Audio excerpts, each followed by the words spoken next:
Okay, well, we are clearly, and Representative Briscoe has offered to bump his agenda item to Monday, if necessary. If we can hammer through it, that'd be great, but that clearly took a lot more time than we had hoped.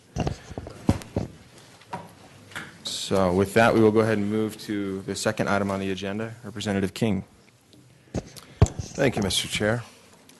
This is HB 98 is a bill that does a couple of things. One is it addresses some issues involving our severance tax. In the state of Utah, we have severance tax that's imposed on natural gas and oil. And it's been in place, our severance tax for the state of Utah has been in place for a long time. Back in the 80s, the industry was really struggling. The oil and natural gas industry was really struggling, and they came to the legislature and they said, we'd appreciate it if you would give us some consideration given the tough economic conditions. And so we set up a dual system, 3% to a certain point in pricing, and then everything beyond that at 5% for severance tax. And the severance tax portion of the Utah code right now has a lot of exemptions and credits in it too that make it sort of, it's not very streamlined, it's not very uniform in how it applies. So this bill eliminates that dual rate structure and imposes a 5% flat rate across the board on severance tax for oil and natural gas. It restricts the scope of exemptions, primarily for stripper wells. Stripper wells are relatively low-producing wells, and back in the 80s, the industry came to us and said, we'd appreciate a little help on the tax rates for stripper wells, these relatively low-producing wells. If you look at line, let me see if I can find it quickly. Line 181 and 182 changes the definition of stripper wells so that it goes, it applies, a stripper well means a well that whose average daily production, we change that from 20 barrels a day down to 10 barrels a day. So we make the application of what is a stripper well more all-encompassing so that we apply the tax to a wider variety of stripper wells. It repeals a number of other credits and exemptions that exist in the code currently relating to such things as developmental wells and work recompletion wells, workover wells. These are all terms, technical terms within the industry, but they're a little patchwork right now in how severance tax works that we eliminate those exemptions. And here's the second thing it does. So it streamlines and modernizes, I think, the severance tax rate structure, but it also deposits the new revenue that the bill generates into the education fund rather than the general fund. Now, with the passage of our constitutional amendment last year that my good friend from Bountiful ran in last year's session, and we got on the ballot and passed in November, there's a certain amount of money that goes into the permanent trust fund, but money that doesn't go into the permanent trust fund will be deposited into the education fund rather than the general fund. So what I'm trying to accomplish with the bill is not just modernize and streamline the structure of our severance tax, but I'm trying to provide more money for education. You're getting some handouts right now that talk about a couple of things. There are two handouts. The first one, if you look at, is I didn't produce a copy of the entire report, but there's a report that if you want to go on the internet, you can find it from Headwaters Economics. There's a report that they have on Utah's oil and natural gas industry. And I just took one page of it, page 11 from that report, because I wanted to have the members of the committee recognize that, as they say in this report, Utah has the lowest effective tax rate of 6 western states for severance tax. Colorado is 4.4 effective tax rate. Montana is a 10.5% effective tax rate. North Dakota is a 10.1% effective tax rate. Wyoming is 11.4% effective tax rate.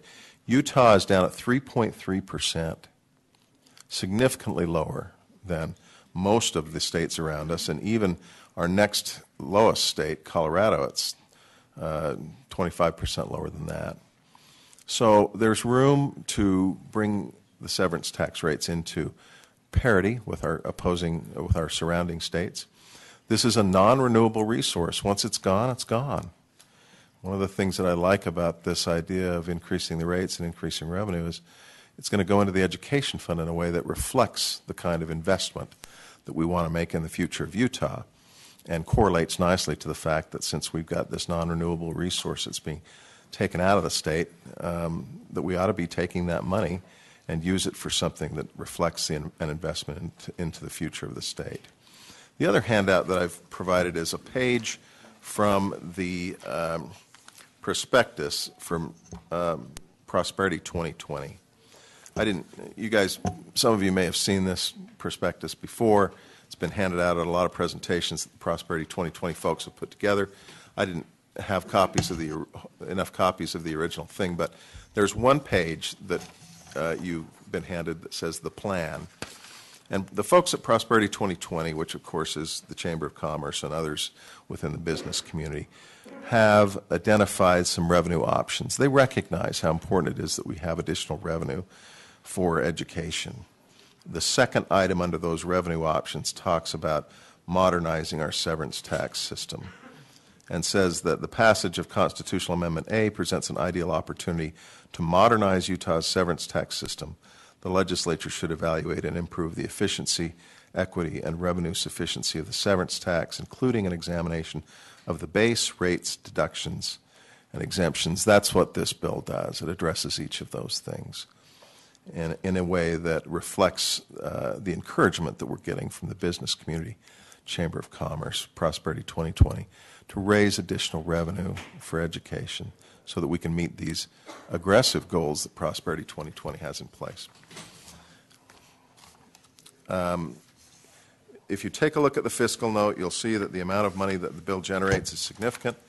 It's $37 million in fiscal year 2014, and for each year after that, it's $76 million. So we're talking about significant revenue for our education fund.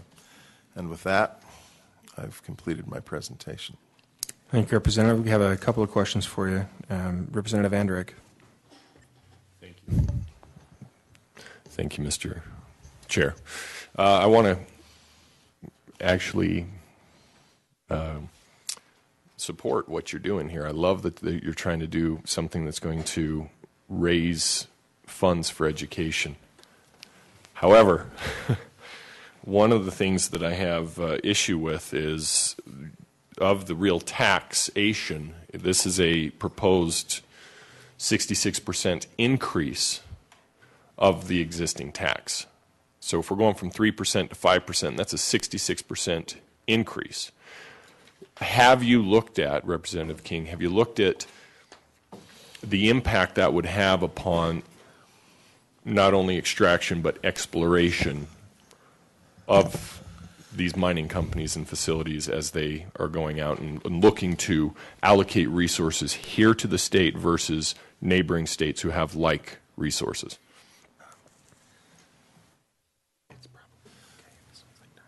There are individuals within the industry and who really know inside and out severance tax issues that I think can address that, Representative Andrick. That's a great question, and it's a concern. I'm confident in telling you that the industry will tell you that's a real concern, and that raising the severance tax rates will affect their behavior.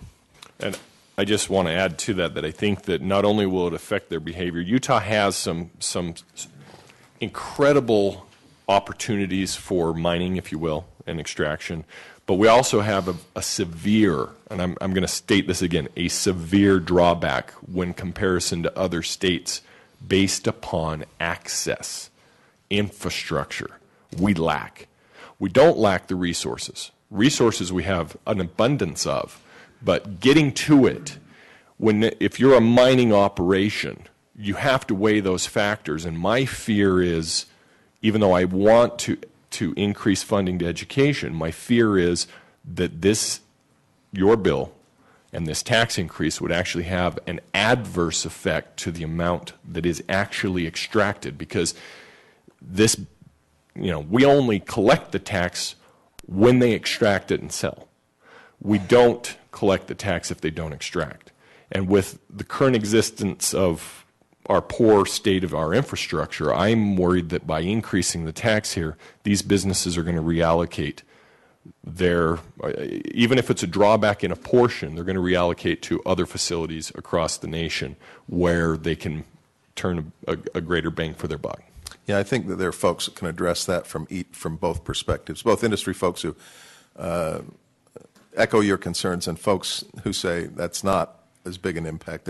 We don't have to worry about that. Okay. Thank you, Representative. Representative, well, some of them have changed now. Representative Nielsen. Thank you, Mr. Chair. Let me just state for the record that when I sponsored Amendment A, the amendment did not create justification for increasing taxes. That was not the intent, nor is it the effect. Number two comment. This is a question for the presenter. There was a constitutional amendment some years ago that changed the earmark for the education fund and allowed a portion of that to be spent for other than public education. You recall that? What was the effect of that on public education? Hurt public education. It ended up taking money from public education. That was the constitutional amendment back in the 90s that said that the state constitution which said all income tax would go to public education would be expanded to include uses for both public and higher education. If you and I are talking about the same thing. Yes, that's the one I'm referring to. And my experience is from speaking to public educators and those that advocate for public education, that was a negative to take that fund and to begin to earmark it for other things than just public education. I find it interesting when I see action in advocacy for publication that now looks to take general fund money that by our current budget is used in the general fund, and to now allocate it for public education. Is that not a similar effect we're talking about here? Well, it may be that effect, but the concern I have is that we as legislators have to make choices about where we allocate our resources. I don't have any question that the will of the people of the state of Utah, and it reflects reality, is that we ought to be addressing the resources, the lack of resources, increasing the resources that we spend for public education. And so you identify correctly, Representative, the fact that the bill will move money that currently goes into the general fund and put it in the education fund. Right. I make no apologies for that. Okay. I find it disconcerting that those that have complained about a so-called or voter-approved raid on the education fund to fund higher education, I find in many cases then turning around and saying it's not a problem to raid the general fund in similar terms and put it back in the education fund. Maybe we just ought to go back to that original constitutional amendment and rethink that. But the back and forth between the two funds I don't support. And let me just make one final comment. As we talk about the impact, we've all heard people talk about the tax treatment, the favorable treatment that film companies get when they come to Utah as an inducement to do business here. And I think we all at least have been told that that is an economic development issue, how we're treated tax-wise and what incentives we provide. So I just want to echo the comments that were made previously by the good representative from Utah County, that if we change the incentives, the performance will clearly change. Thank you. Representative Sagers. Thank you, Mr. Chair.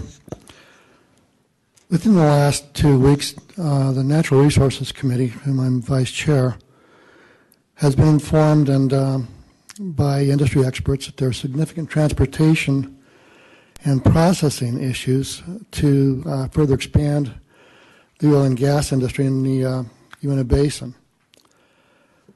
I can see this tax, rather than keeping the status quo, impacting that resource. You know, I support the premise that we need additional money for public ed. Right now, it's common knowledge, Utah is recognized for our vibrant economy.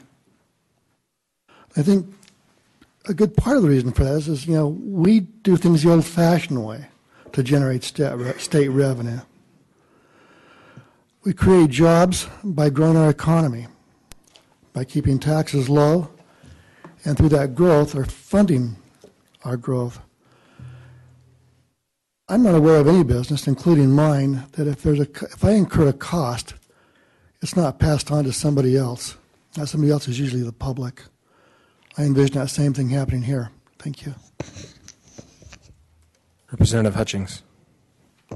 Just a couple quick questions, Mr. Chair. In the bill, Representative King, on line 308, and this is something that I'm not real familiar with, but it states in there an exemption prevents the severance tax from being treated as a deduction for federal tax purposes. I'm not familiar with what those areas are. Is there a counterbalancing effect?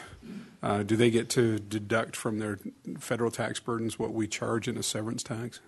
Well, that section, Representative, is talking about the stripper well exemption, and it just basically says stripper wells are exempt unless the exemption prevents the severance tax from being treated as a deduction for federal tax purposes. That's current law. No, and I'm not debating that. I'm just saying, I'm just wondering, because I have no clue. We get to deduct certain things off of income tax. I'm familiar with that piece. Is it similar here that whatever they pay in state severance tax, does a producer get to take that off of their federal I think burden? that, I can't tell you that I know the answer to I'm that just wondering question. if there's a balancing. So at the end of the day, the total dollars paid, federal and state, is there a balancing effect? Because Maybe. if there is, then pulling a little bit more into the state kind of seems like a complete no-brainer to me, but I don't know the tax code on that. And I was wondering if you did. I can't tell you that in drafting the bill I really focused on that. I mean, it's a good question, and I don't know the answer to it. Okay. Thank you, Mr. Chair. Thank you. Representative Ellison. Thank you, Mr. Chair. A couple questions for the sponsor. I commend him on his efforts to think of ways to raise money for public ed, because most people don't know we're not even 50th in the nation. We're 51st. The District of Columbia has beaten us out. Yeah, it's pretty tough.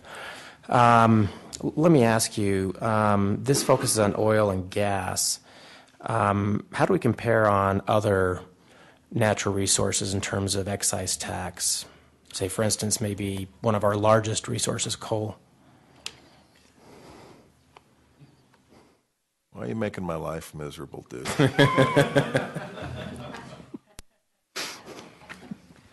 We don't have an excise tax. We don't have a severance tax on coal.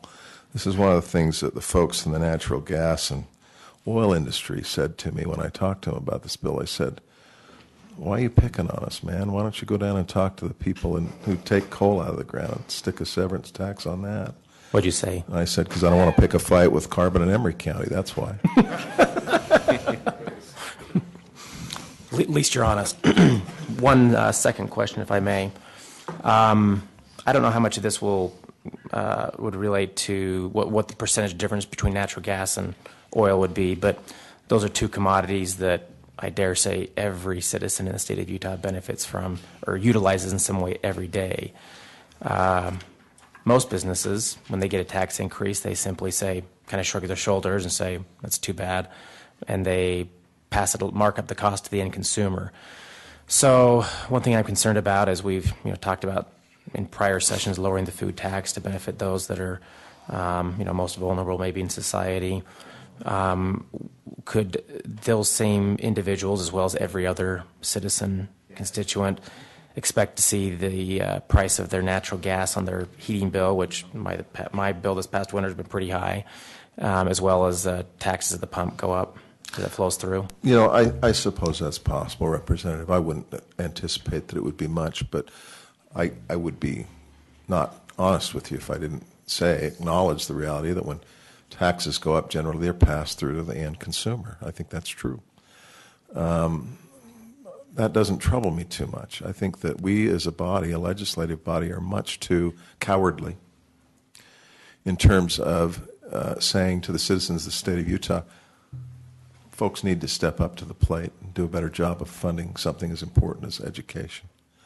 So the next bill you'll hear from me is even more direct in saying to people who I think have the means to do it, to step up to the plate and pay more money for public education. So the answer to your question in my mind is, yeah, I think there'll probably be some increase in the price that consumers pay for their oil and natural gas. I think it'll be relatively small, but I think it may be there. Some people may come up and testify it's really not going to be there because it'll be spread out over such a broad base. It won't just be Utahns that pay it. It'll be people across the country, and that way it's insignificant. But even if it is significant, I'm not going to pander to this idea that we can't raise taxes to any degree because, heaven forbid, somebody has to pay a little more for something as important as public education. Just one last comment, if I may. Go ahead. I'm friends with a member of the Alaska legislature that I met at a conference I attended, and we got talking about this issue just last November. And he told me, I assume it's true, that the Alaska pipeline is on the verge of shutting down, and once it shuts down, the permit does not authorize them to reopen it, and they have to disassemble it. And he says that since they have raised severance taxes on their oil in particular, that many of those in the production industry have fled the state, and their net revenues now are down dramatically, as well as their exports. And so that's a troubling thing that's happened. I appreciate the information on the relative effective tax rate. That's very insightful. That's one concern I have, though, is that as we tax it, something that's the more mobile it is, the more likely it is to leave our state and go elsewhere. And so, anyway, thank you. Thank you, Representative. It looks like that's the last question from our committee. With that, we'll turn to public comment. Is there anyone here to speak to this bill? Okay, we're going to have to follow the same rule again. You can keep that to 1 minute. Thank you. And just watch. When my hand goes up like this, that means you're close.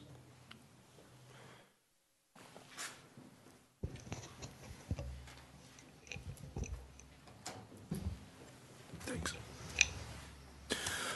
Good morning, members of the committee. My name is Corey Holdaway. I represent the Utah Education Association and 18,000 teachers that are in schools today teaching your children.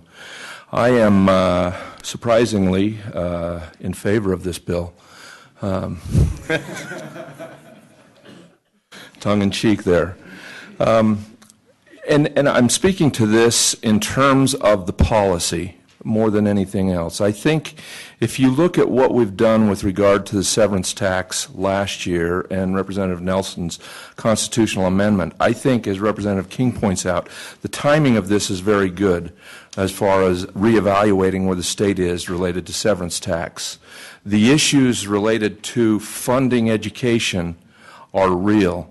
The frustration that educators have is any idea that increases the size of the pie is generally dismissed, and in place the rhetoric is, well, we'll just grow the economy and grow the economy out of that. And there's some legitimate arguments to be made for that.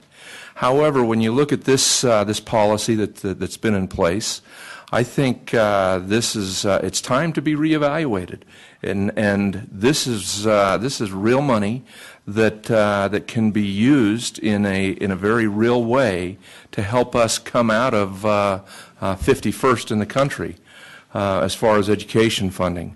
The good that will come from this will be reduced class sizes, will be improved education as far as students go. I think each one of you, as you campaigned, you are hearing from your constituents. They are supporting increased funding for education. The education community, or the business community, sees the wisdom in investing in education. It's not an expenditure, it's an investment that we're making. And we're going to see, as we dedicate this money to the education fund, it's going to bring back revenue rather than continue to consume. So I would strongly encourage you to support this. I think it's past its time. I think the other thing is, I'll just make a plug in due respect to Carbon and Emory, coal should be reevaluated. So as far as no tax on that, I'm done. Okay. Thank you, Corey. Good morning. My name is Mike McKee. Oh, I'm sorry. He was trying to tell me he had a question for Representative. Sorry. Former Representative Holloway. Go ahead, Jake. Thank you, Mr. Chair. Just a quick question, because I really don't know. Do you know what the recommendation was from the Public Ed Appropriations Committee to the Executive Appropriations Committee as far as did they make recommendations to increase funding? Yes, they have. In fact, last night, Public Ed Appropriations made a recommendation to Executive Appropriation to increase funding for this year to 2%. Let me just comment. It wasn't the full 3%. 2% on WPU. Okay. I want to just caution the members of this committee that 2% with March 1st hitting, sequestration now in effect, that's as if that's going to be neutral. Or maybe a neutral effect. So, we've got to step up. Thank you. Thank you. Good morning. My name is Mike McKee. I'm a county commissioner out in Uena County. Let me just mention real quickly, 66% of the natural gas produced here in the state of Utah comes out of my county. 76% of the oil is produced out of the Uena Basin.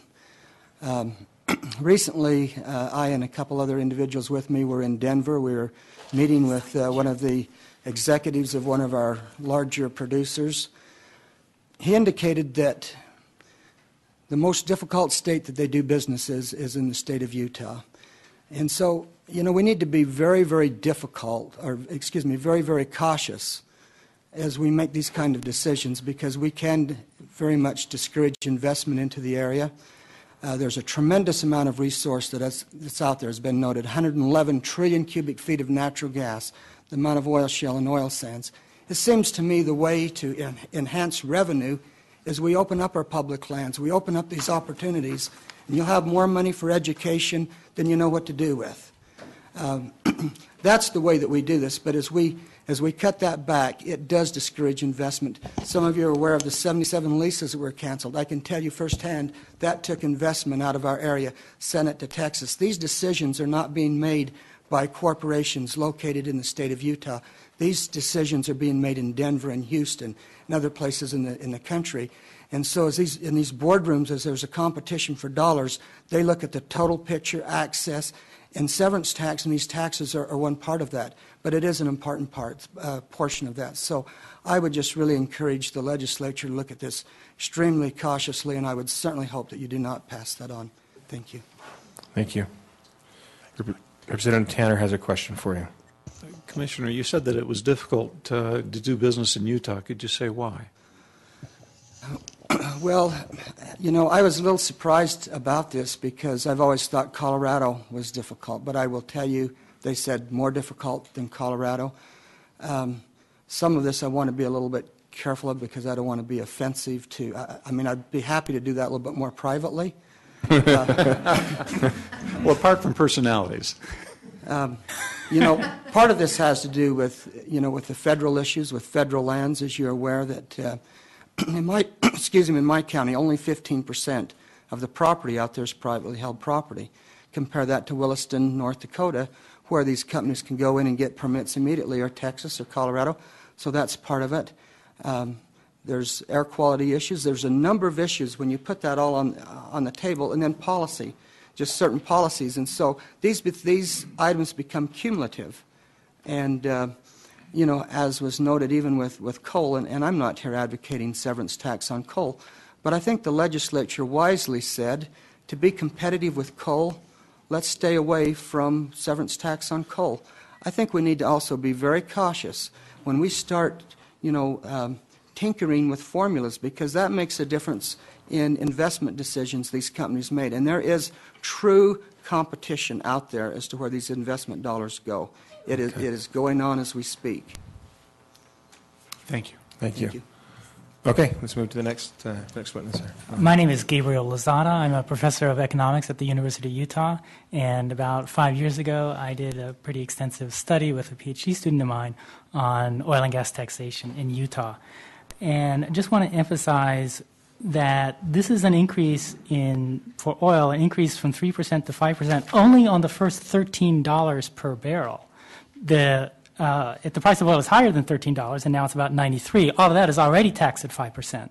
So it's not a 2% increase on the whole price, just on the first $13, which means it's an effective tax increase on oil about 26 cents per barrel, 26 cents compared to $93. For natural gas, it's increasing from 3% to 5% only in the first $1.50 per thousand cubic feet, not on the whole $4.72, which is the current price. And so you're talking about an effective price change of 3 cents per thousand cubic feet, 3 cents of $4.72. So this is a really tiny tax increase. I ran the numbers on what the negative economic effect of this would be, because anytime you increase the tax on an industry, it's going to have a negative economic effect. The decrease in number of oil wells drilled per year in Utah would be a decrease of about 0.3%. That's not 3%, that's 0.3%. The decrease in gas wells will be 0.5%. So there is a decrease in economic activity. Of course, there's a corresponding increase in economic activity because the state spends the money that it gets. But these are really small because we're talking about really small tax increases. Okay, we have some questions for Representative Nielsen. Yes, thank you. I believe you testified before this committee a couple of years ago on an earlier proposal.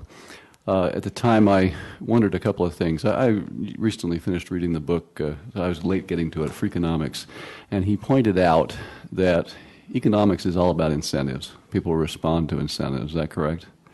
Sure. I guess my basic question is: you ran the numbers based on a model. Was this a model that's accepted industry-wide by both consumers and producers and environmental advocates and all players, or is this something you came up with on your own? This is something that my graduate student and I came up with on our own because we wanted to use only Utah data. It's the full report, including all the equations, all the data, all the estimation technique was produced on behalf of the legislature, and so it's all public. Do you think that if the extraction industry hired an economist to create a similar model, that the results would be the same? Yes. Really? You think that if you put 2 or 5 or 10 economists in a room, all the results would be identical? It is certainly possible to construct an economic model to get the answer that you want. Yes, that's my point. But if I were in a debate with another economist, I think I could defend this as not being a model that was trying to get the answer that I wanted. I wasn't really sure what answer I wanted to get, but a very realistic model. But nevertheless, you'll concede that the best economic model or any kind of a mathematic model is based on a great number of assumptions about behavior, about incentives, about the way people perform under circumstances that cannot be foreseen. So what we did with this model was use many decades of data on the oil and gas industry in Utah to correlate how changes in the price of those commodities affected the drilling rates in the state. But the tax rates have not changed all that much, as was pointed out, in many, many years. So it's another factor. So I just want to point out that it's one perspective, and I think that there are many others. But thank you. Thank you, Representative. We have several other questions for you. Representative Briscoe. Thank you, Mr. Chair. I received a publication that I think is mailed to every legislator, something West.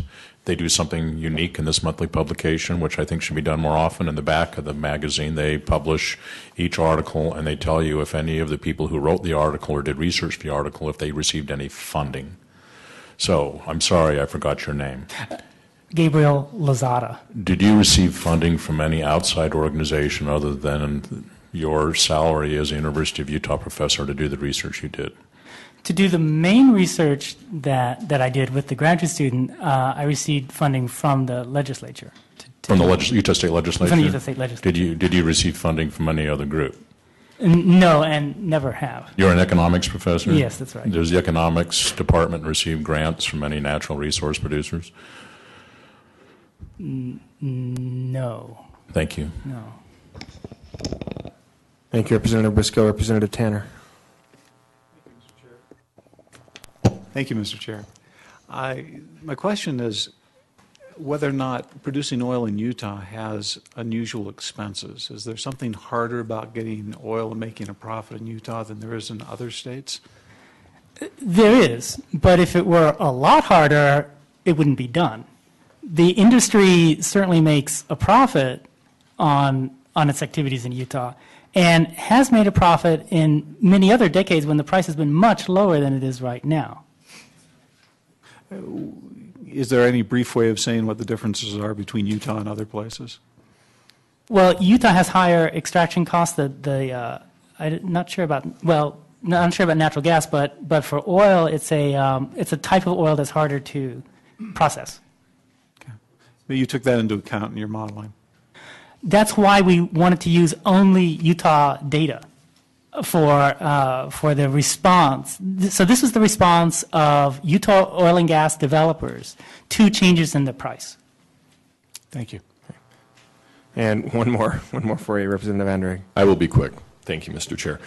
Did your data, when you were looking at this, you said you looked at the historical data of oil and gas mining. Did your data take into account maybe a weighted measurement of that data based upon the wild animals of politics with oil and gas production through that time frame?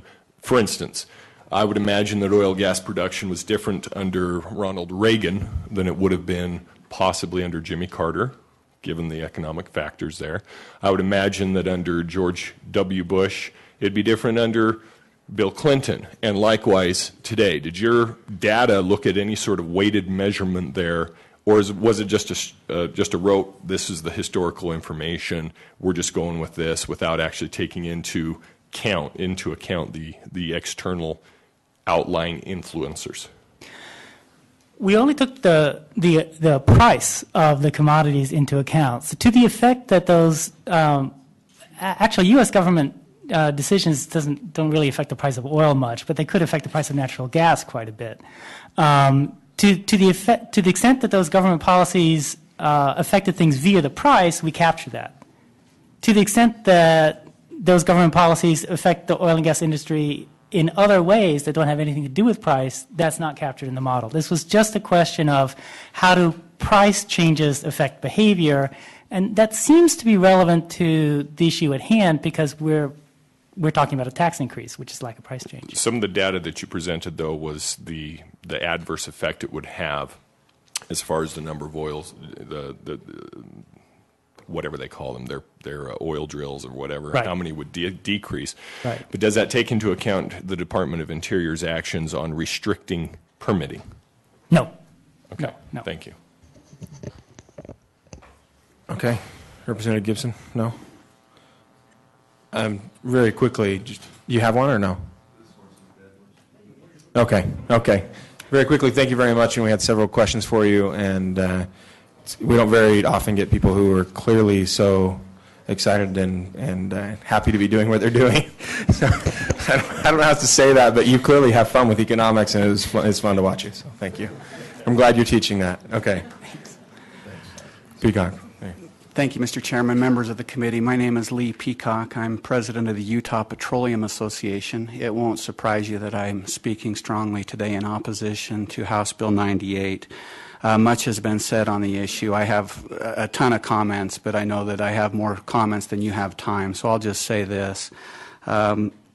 The state's oil and gas severance tax policy has been carefully crafted over the last 30 years to be fair to both the state and to the taxpayers, and designed in a way that will allow our industry to be competitive in the state of Utah based on the various impediments that have already been discussed to our being competitive with other states where companies can invest their capital. To Representative Andreg's comment earlier, most oil and gas producers work on a cash flow basis. They compete within their company for the capital allocations for their Utah operations. When costs, including taxes, go up, there's less capital available to drill wells.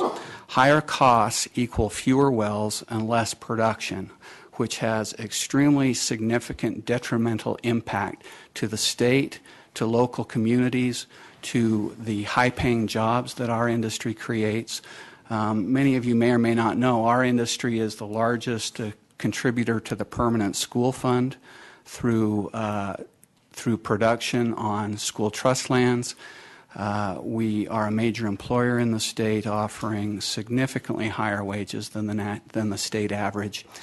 I'll wrap up by saying this. We do strongly support public education in the state of Utah. We depend on it as an industry.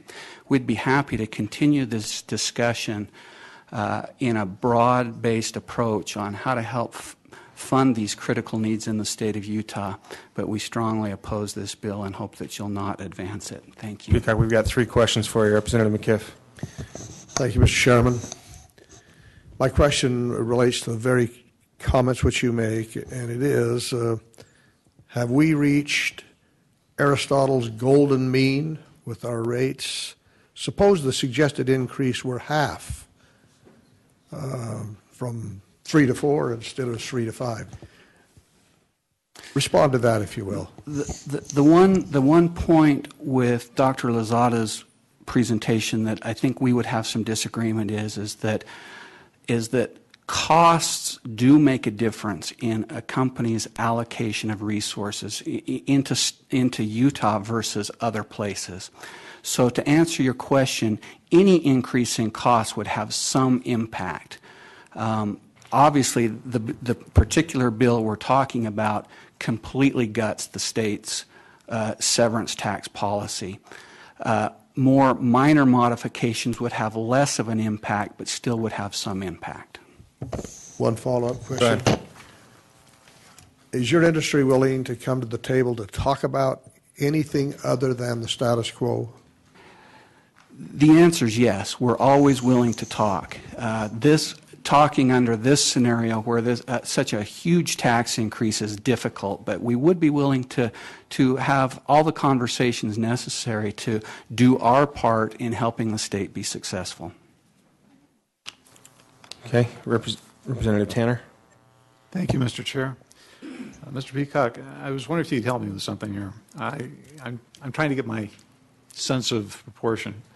The fiscal note on this indicates that it would probably increase the taxes in the industry by about maybe $76 million. Correct. Right? And the handout that we got is telling us that on an annual basis, the industry is having production value of $3,851,000,000, which seems like a pretty healthy amount of money. Why is that $76 million going to swing a lot of weight? In addition to the severance tax, we also pay a number of other taxes in the state. Really what you're talking about in allocation of resources is how we compare relatively to other places where the companies could invest their capital. So if they can make more money in Wyoming or Texas or Oklahoma or overseas versus putting that capital here, that's what they're going to do, because that's what we're a for-profit industry. To specifically answer your question, severance tax isn't the only factor in those allocation discussions, but it is a significant factor. So not everyone's going to pick up and leave the state based on a $76 million tax increase, but over time it will have a dampening effect on companies' outlook on Utah compared to other places where they could put their resources. Thank you. Okay, Representative Cosgrove. Thank you, Mr. Chair. I'll try to be quick. I know I'm not going to understand oil, gas, coal industry in the few minutes that we have here, like the good representatives before me, trying to understand the economic models that we're trying to use and the analysis behind this as well. But help me to understand the cap or the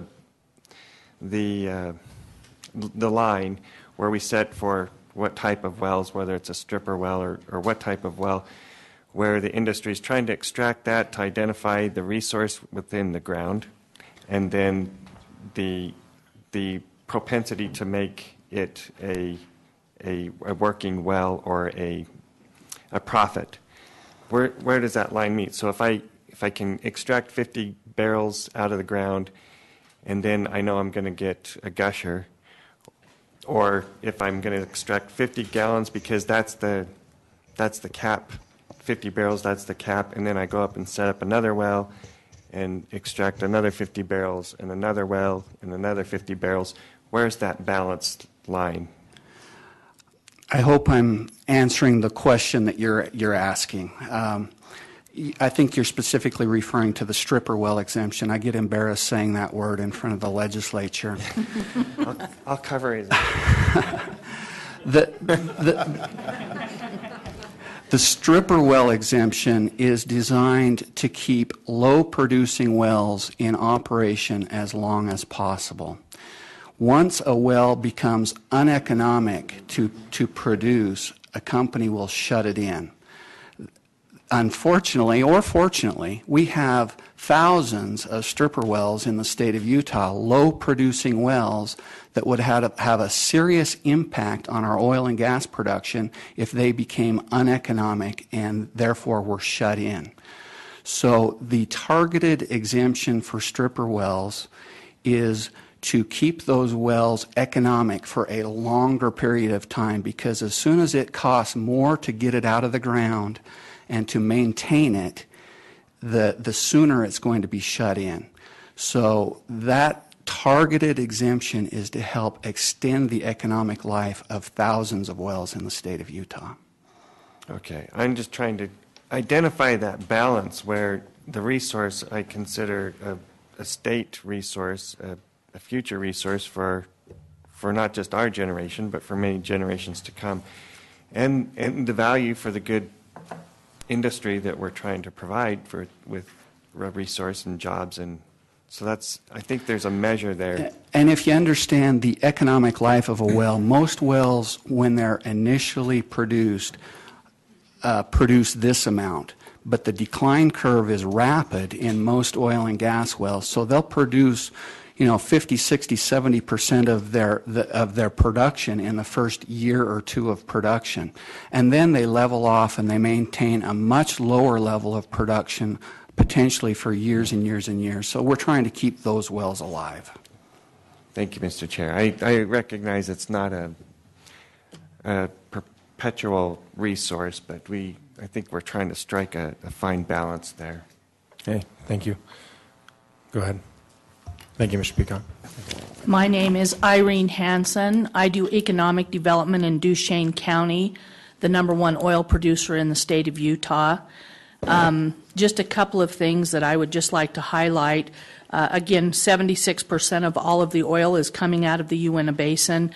On most of that oil, we take I'm meaning the industry and those that are producing oil, take about a $15 per barrel cut at the refinery because our oil is a solid.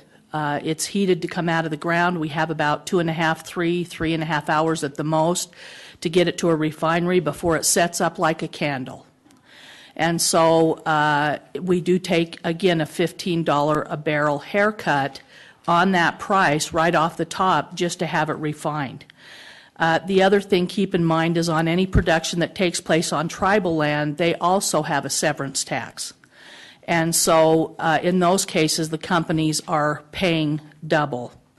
In addition, in this bill, Anadarko in particular, one of the reasons why, if you were to look at the natural gas production in Uinta County, even though the price has gone way, way down, Anadarko has invested hundreds of millions of dollars on a cryogenics plant where they do take off the liquids. And right now in the bill it would raise that tax from 4 to 5% across the board.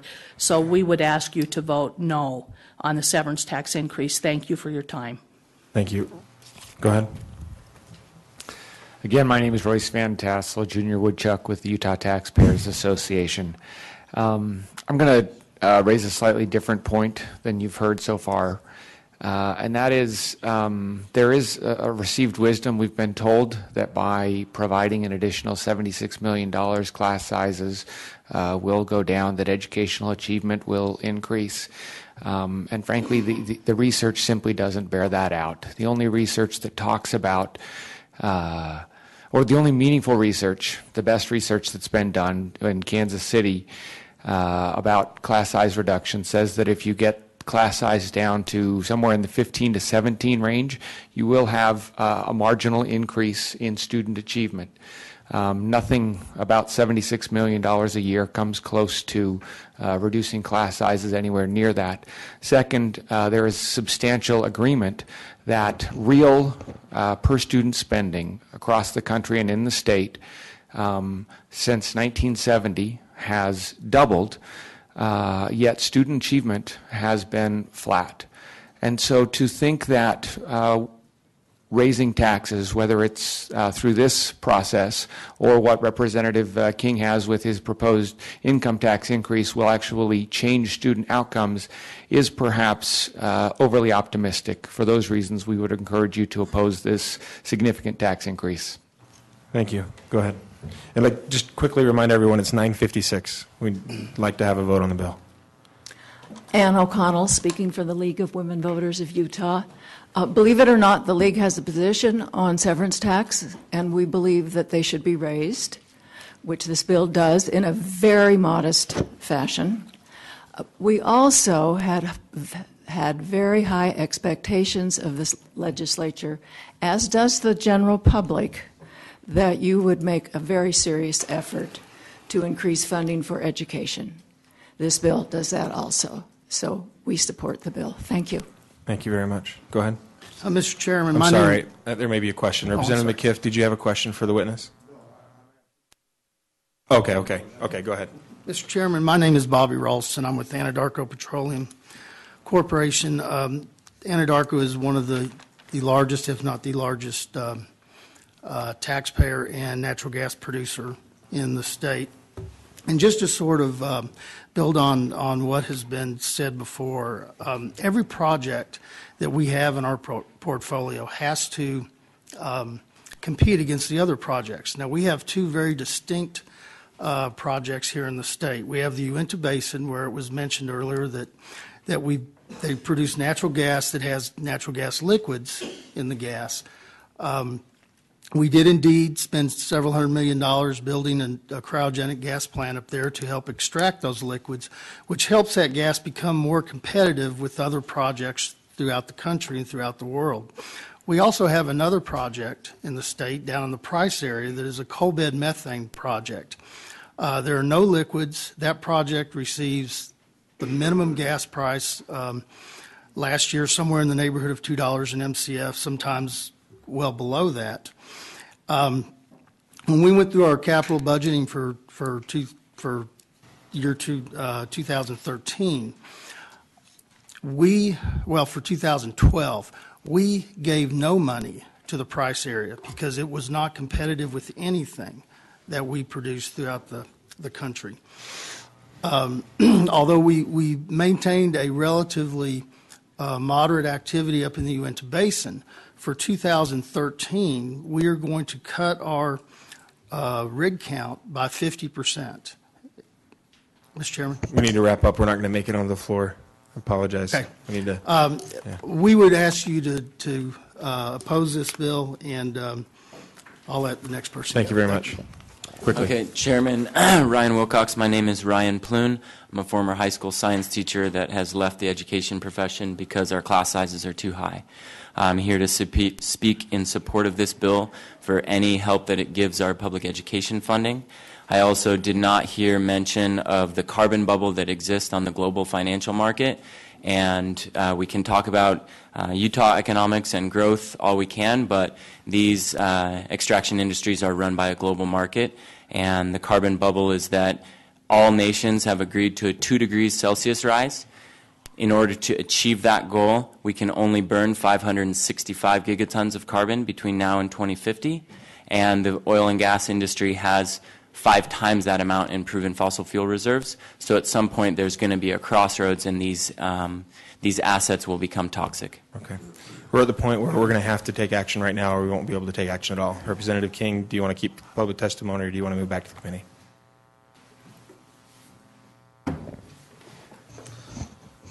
Why don't we go back to the committee? I'd like to know what the sense of the members of the committee is. Okay. Thank you. Okay. Without return back to the committee for action, we have Representative McKiff. Go ahead, please. Thank you, Mr. Chair. I move that we hold the item. I'd like to speak to that. Okay. The education needs are clear. The industry's ability to help is not clear, but at least the good representative from the industry said we're willing to talk. No harm in the talking. If the talking produces anything, it could resurface. Otherwise, this will be the end. That's my motion and the reason for it. Hey, we have a motion to hold the bill. Representative Hutchings. Thank you, Mr. Chair. We've had a lot of people talk. I had some things I really wanted to express on this. I think there's still more to be done. Holding, that means coming back, not coming back. Still Good. with the chair, going back We to have 2 rules. meetings left, guys. So this is, and we just pushed off 2 more. So, yeah, hopefully. Representative Cosgrove. Thank you, Mr. Chair. Just substitute motion. Substitute motions in order. Put it on the top of the item for our next revenue tax meeting. Okay. Is that a real motion? Okay, we have a motion to hold it for the next committee hearing. Would you like to speak to that? Just put it on top of the agenda. Thank Would you like to speak to that? I think that's fine. I don't have a problem with that. Thank you. Representative Hutchings. I would support that. There's work Okay. to be done here. Okay, that's in order. With that, we'll place that motion, and all those placing whatever the bill number is at the top of the next committee meeting, say aye. Aye. Aye. Any opposed, say nay. Okay, looking for one final motion.